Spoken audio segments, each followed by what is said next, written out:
இன்றைக்கி என்ன சமைக்க போகிறேன்னு பார்த்தீங்கன்னா கத்திரிக்காய் சேவா தான் சமைக்க போகிறேன். அப்புறம் இது டிஃபனுக்காகவும் சாப்பாட்டுக்காகவும் சேர்த்து சாப்பிட்லாம். வாங்க பார்க்கலாம். குக்கரை வச்சுட்டு எண்ணெய் ஊற்றிக்கலாம் தேவையான அளவு. எண்ணெய் காஞ்சதுக்கப்புறம் கடுகு உளுத்தம்பருப்பு போட்டுக்குங்க. ஜீரகம் கொஞ்சம் 1/2 ஸ்பூன் போட்டுக்கலாம். வெங்காயம் தக்காளி ஒன்று ஒன்றா வதக்கிக்கலாம். பூண்டு இஞ்சி பூண்டு போட்டுக்கோங்க.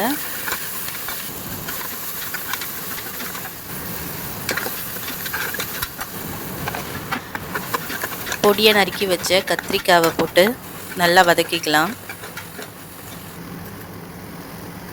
மஞ்சத்தூள் அப்புறம் மிளகாத்தூள் ஆட் பண்ணிக்கலாம். உப்பு சேர்த்துக்கலாம்.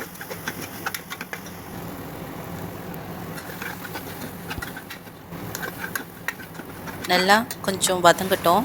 அதுக்கப்புறம் தண்ணி தேவையான அளவு, ரொம்ப நிறைய தண்ணி விடக்கூடாது. கொஞ்சம்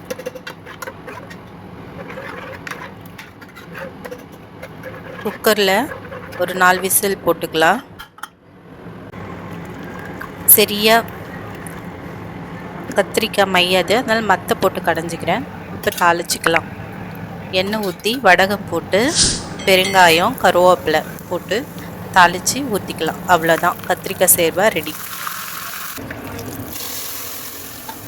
இது சாப்பாட்டுக்கும் சாப்பிட்லாம், இட்லி தோசைக்கும் சாப்பிட்லாம்.